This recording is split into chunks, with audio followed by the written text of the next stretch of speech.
아멘. 하나님의 말씀 계속해서 오늘은 갈라디아서 2장 14절로부터 17절 말씀 보겠습니다.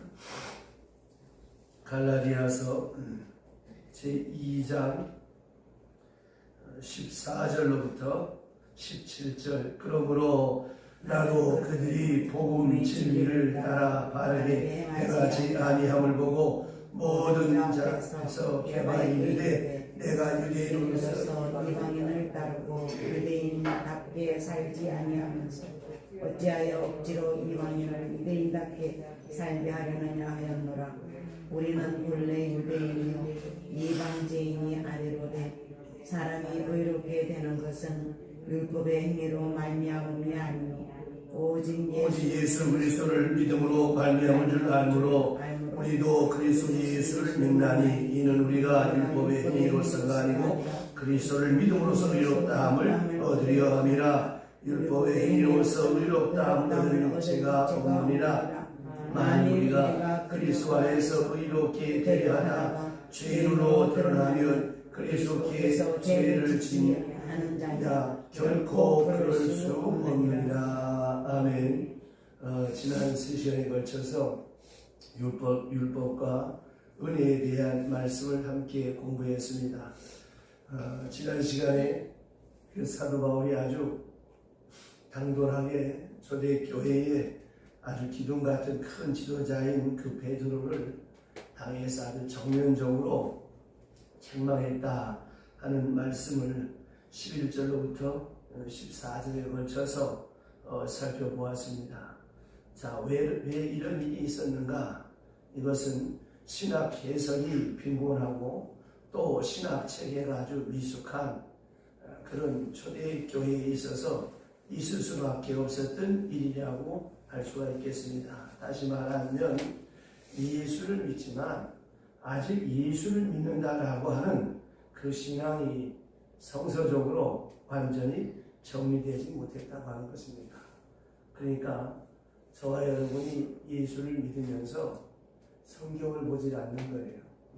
말씀을 읽지 않는 것입니다. 쉽게 말하면 이론이 없는 거예요. 그러니까 감정 주도적인 신앙이 되어서 이게 어떻게 해야 바로 믿는 건지 어떻게 하는 것이 바로 되는 것인지를 미숙했기 때문에 이런 갈등이 생겼다라고 하는 것입니다. 그래서 여러분 교회도 마찬가지겠지만 제자 훈련도 하고 성경 공부도 하고 또 교회마다 다르지만 그 수요일은 특별히 강해 설교를 하는 이유가 이 성경적 지식이 기초가 있어야 어떤 일을 만나도 이 사건이 이 성경 말씀 어디에 어떻게 근거해서 이런 일이 있는가 이걸 깨닫게 되기 때문에 흔들리지가 않는 것입니다. 그러니까 이 신학 해석이 빈곤하고 신학 체계가 미숙하니까 그만 이런 갈등이 생겨졌고, 또 하나 문제는 자기들이 사는 문화, 오늘까지 살아온 아주 틀에 박힌 듯한 그런 머릿속에 있는 자기들의 생활 양식, 그 문화적인 것과 이 신앙의 관계를 바르게 정리를 하지 못했습니다. 그렇기 때문에 이렇게 확실한 신학 체계가 서 있지 못할 때 어떻게 되겠습니까? 자연히 이 행동이 흔들리게 되어지는 것입니다. 우리가 공부를 왜 합니까? 지식을 왜 습득합니까? 무식하니까 이렇게 할까 저렇게 할까 잘 모르잖아요. 의사가 왜 의학 공부를 합니까? 아무나 칼을 줬다가는 큰일 나잖아요. 그 인체에 대한 것을 책을 통해서 실험을 통해서 직접 수술도 해보고 사람의 신체를 이렇게 살펴보면서 의학적인 지식을 바로 갖추어져야 이제 수술을 한다든지 병을 고칠 수가 있는 것이 아니겠습니까? 그런데 이런 지식적인 체계가 잘못되지 않으면 모든 것이 흔들리는 것처럼 이렇게 우리가 살아온 생활 양식, 이런저런 문화적인 이런 영향에 따라서 우리의 신앙이 이렇게 흔들리게 된다고 하는 것입니다. 이것도 역시 또한 바른 신학이 정립되어 있지 못하기 때문에 이런 행동이 흔들리게 되어지는 것입니다. 더구나 이런 사람을 만났을 때 이렇게 설 수 있고 또 저런 사람을 만났을 때 저렇게 설 수 있는데 그만 이 사람 만나면 이렇게 흔들리고 저 사람 만나면 저렇게 흔들리고 그래서 이 신앙이라고 하는 것은 깊은 뜻에서 말하자면 종교적 체험이 아니겠습니까? 이것이 의식화가 되고 체계화가 되고 신학화가 된 다음에야 이 성서적으로 확고하게 이 체계가 잡혀져야만 어떤 교회도 흔들리지 않는 그런 믿음의 사람이 될 수 있다라고 하는 것입니다. 그래서 말입니다. 예수를 믿을 때 나를 전도한 사람이 주의를 철저하게 잘 지키고 새벽 기도도 나오고 제사도 나오고 수요일도 나오고 또 헌금도 철저하게 11조 주일 헌금 감사금 이걸 철저하게 가르쳐. 그러면 그 사람은 자연히 앞선 그 사람을 따라가게 됩니다. 전에 제가 부목사에 있을 때 자갈치 구역에 이영신 집사라고 그분은 초등학교 앞에도 못 나온 분인데 참 명석하고 지혜가 있어요. 그 사람 혼자서 48명을 전도했는데 다 어떤 사람이야? 문제가 많은 사람이에요. 그 자갈치 시장에 전부 가정마다 문제가 다 있어요. 근데 처음부터 철저하게 11조가 뭐고 감사한금이 뭐고 주일헌금은 어떻게 하고 선교헌금은 어떻게 하고 장학헌금 구제헌금은 어떻게 하고 아주 무섭게 가르쳤어요. 그러니까 그 구역이 부흥이 돼서 93년, 94년 당시에 1억이 모았어요. 1억. 그래가지고 개척을 하자고 우리 목사님한테 저를 얘기를 했었는데 저는 그때 최익도 목사님처럼 자갈시장 그 술집 많고 그 골목 그쪽에 교회를 그분들이 생각하는 것은 거기에 교회를 세워서 전도를 하겠다.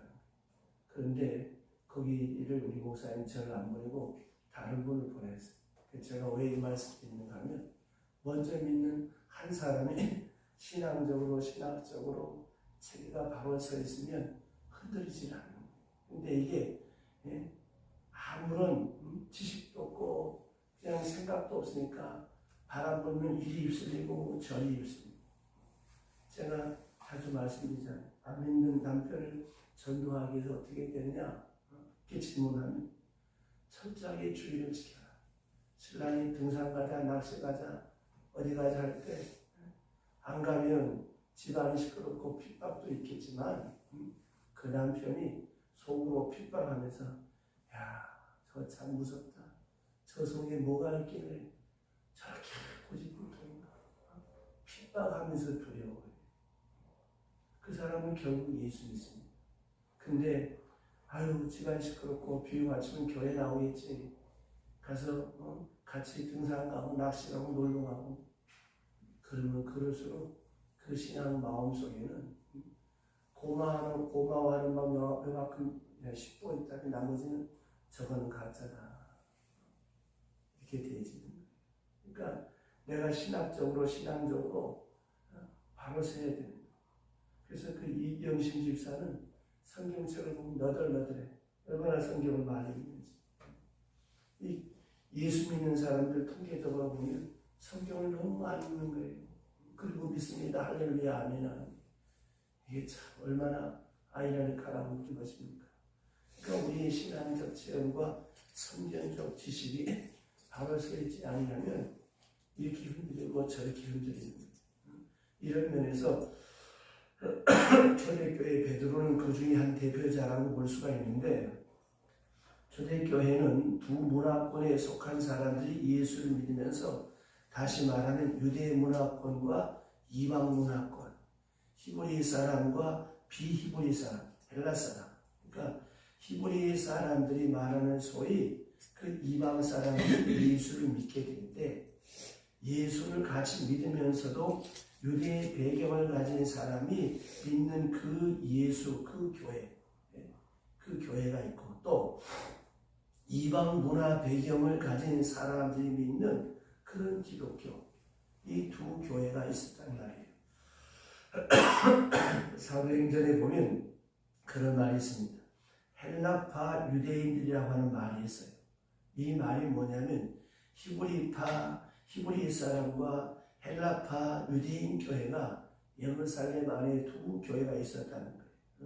이거는 뭐 거리가 멀어서 두 교회가 아니라 언어가 다르기 때문에 또 문화가 다르기 때문에 교회가 둘이 세워졌다는 것입니다. 좀 극단적으로 말하게 되면 한쪽에는 헬라 말로 이 말이 통하는 그런 사람들이 모여서 믿는 그런 교회, 한쪽에는 전통적으로 히브리 말만 하고 히브리 말만 통하는 그런 교회, 이렇게 두 교회가 있었는데 특별히 오늘 말씀에 보게 되면 이제 이 문제로 인해서 충돌이 일어나게 되는데, 그래서 이 문제를 다시 한번 정리해서 말씀드리면 이 문화와 신앙과의 관계가 이렇습니다. 뭐 짧은 시간에 다 말씀 못 드리겠습니다만 소위 문화신학이라고 하는 것이 있는데, 문화와 신학적 이 견해에 대해서 한 말씀을 드리면 이 문화적인 요소와 복음적인 요소를 구별하는 의식이 필요한데, 이 문화를 신앙화해도 안 되고 신앙을 또한 문화화해도 안 된다는 거예요. 자, 이 말이 뭐냐면, 자, 서양 사람들을 보면 많은 사람들이 예수를 믿는지 안 믿는지 잘 헷갈리게 잘 몰라요. 그런데 이 사람들은 1년에 2번은 꼭 교회를 갑니다. 언제 가느냐? 크리스마스 때. 그 다음에 부활절에. 또 어떤 사람은 교회 안 나와도 꼬박꼬박 온라인으로 헌금을 꼬박꼬박 보냅니다. 왜 보냈냐면 유아 세례 받았거든요. 또 목사님으로부터 이 결혼 주례를 받았거든요. 또 하나가 무엇인가 하면 마지막에 장례식 부탁해야 되거든요. 그러니까 교회에 이름을 걸어놓고 교회는 잘 안 나가면서 1년에 한두 번씩 교회에 나가고 교회 헌금을 보내는, 그리고 모든 일에서 기독교적인 가치관을 가지고 살아가는, 기독교 문화적으로 살아가는 이런 사람들. 그러니까 기독교가 생활이 되고 문화가 되어버렸어요. 그래서 의뢰의 크리스마스 때가 되면 메리 크리스마스 할 줄 알고, 부활절이 되면 해피 이스터 할 줄 아는 그런 문화화된 기독교. 그런데 속에 깊은 내용이 없어요. 왜 내가 믿어야 하는지를 몰라. 왜 교회 가야 하는지. 그냥 할아버지 때부터 갔으니까 가는 거예요. 심지어 너는 왜 장로교인이냐? 너는 왜 감리교인이냐 하면 우리 할아버지가 장로교인이고 또 우리 할머니가, 우리 어머니가 감리교이니까 내가 감리교에 나가는 거고 장로교에 나가는 거지. 이렇게 문화화되어 버렸다. 내용은 빠졌어요. 내용은 충실치 못했어요. 또 그런가 하면 이 복음을 놓고 문화를 생각하지 않는, 그런 복음을 생각할 수가 없는 거예요. 그러니까 여기서 또 문제가 되는 겁니다. 어쨌든 이 문화와 이 복음의 문제는 별도라고 하는 것입니다. 이건 따로따로 생각해야 된다고 하는 걸 잊지 말아야 됩니다. 자, 그래서 이제 오늘도 보세요. 이 문화는 어떻습니까? 자꾸 바뀌어가잖아요. 옛날 제가 어렸을 때만 해도 이 교회 안에 의자가 없었어요. 어떻게 경건지 못하게 무릎 꿇고 앉아 기도하고 무릎 꿇고 앉아 예배 드려야지 어떻게 의자에 편하게 앉아서 하냐. 옛날엔 그랬어요. 그래가지고 저도 그랬어요. 제가 처음 시골교회 전도사가 처음 부임했을 때 이 의자 놓는 문제 가지고도 갈등이 많았어요. 하주인 놓자, 하주인 놓지 말자. 그래서 결국 반을 놓고 반을 안 놨어요. 나중에 다 됐던 사람들 전부 다 다리가 아프니까 다 의자에 올라앉더라고요. 자, 보세요.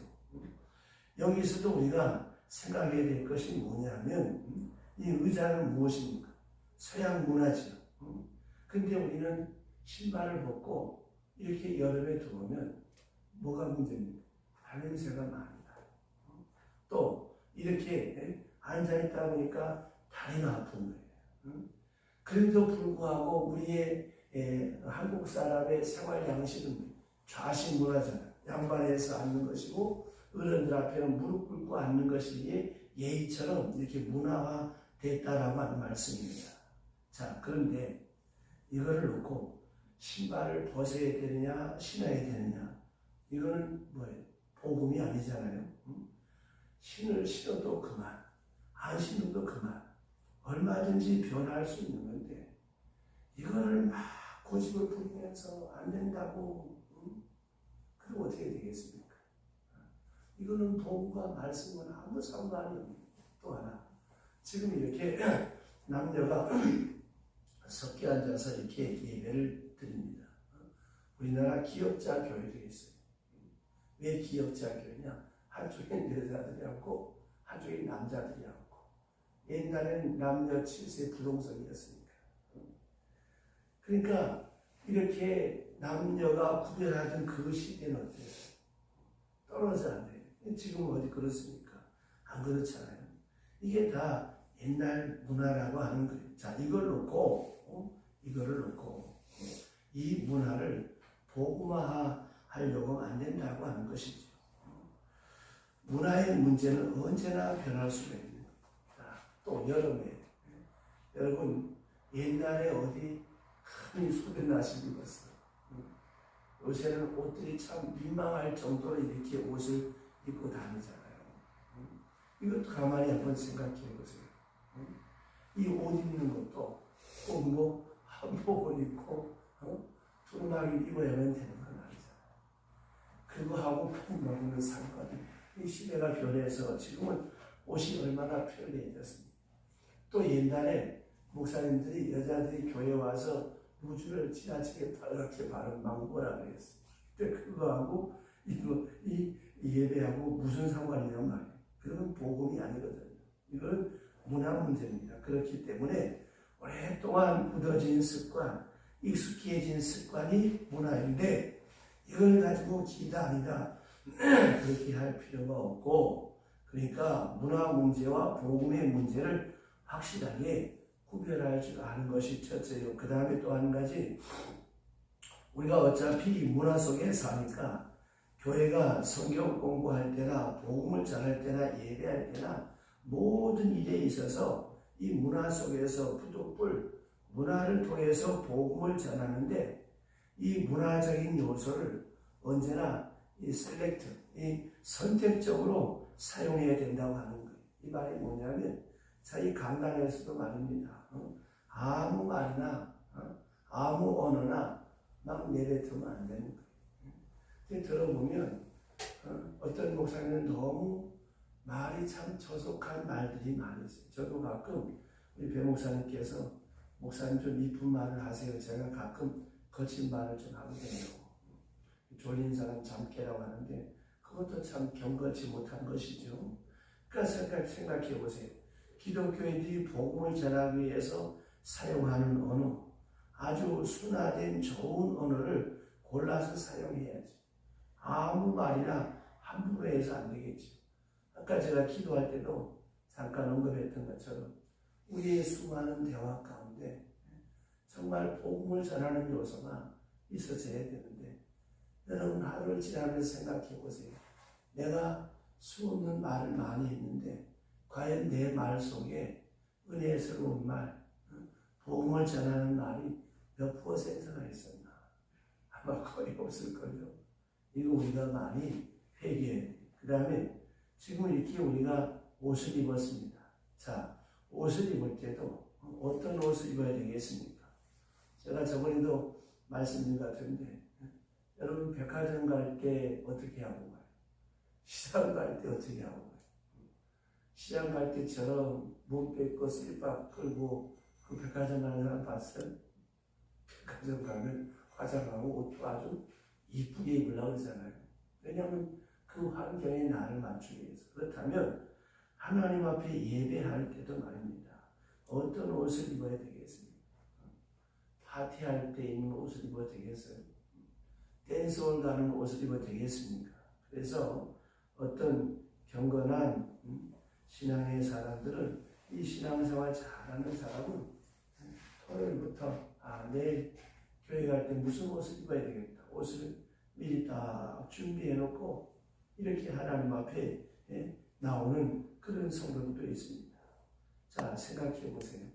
어떤 자세, 어떤 옷을 입어야 되겠습니까? 아무렇게나 입고 나가서 안 되겠죠. 그와 같이 우리가 특별히 말과 어느 우사에 있어서 문화 속에서 우리가 복음을 듣고 복음을 전합니다만은 지극히 경건한 것을 선택해야 된다는 말이에요.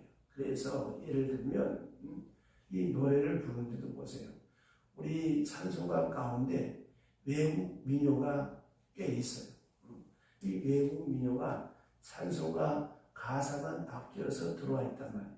쉽게 말하면 콩나물 대가리가 하는 말하고 만드는데 이 음이 오선지에 걸려있는 이 음이 이 외국 민요가 있고 다른 나라 국가도 있습니다.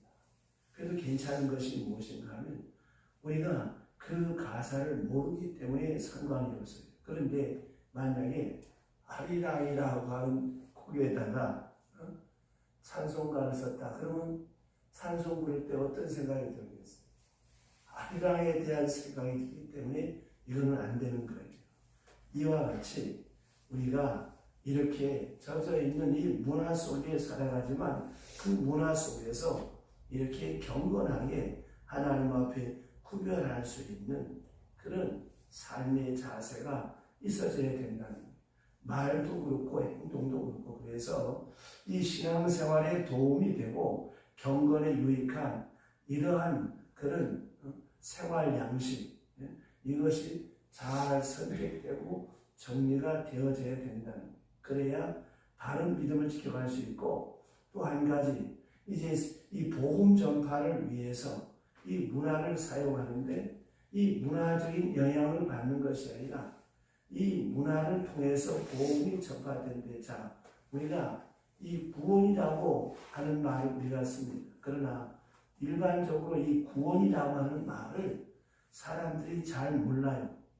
그래 재밌는 일이 세례문답을 할 때 예수 믿습니까? 하고 물으면 예 믿습니다. 그럼 구원 받았습니까? 하고 물으면 예 받았습니다 합니다. 그럼 구원이 뭡니까? 하고 물으면 어떤 사람들은 잘 몰라요. 또 농담 반 진담 반 시골에서 이런 거자는 게 구원이라고 해. 이렇게 돼버렸단 말이에요. 그러니까 이 구원이라고 하는 말을 쓰기는 쓰지만 이건 우리의 종교 언어죠. 일반적으로 잘 쓰는 말이 아닌데 이 구원에 대해서 잘 모르기 때문에 저는 이 구원을 자유라고 하는 말로 바꿨을 때가 많습니다. 죄로부터 자유, 사망으로부터의 자유, 율법으로부터의 자유. 그러면 훨씬 우리가 이해하기가 쉽지 않습니까?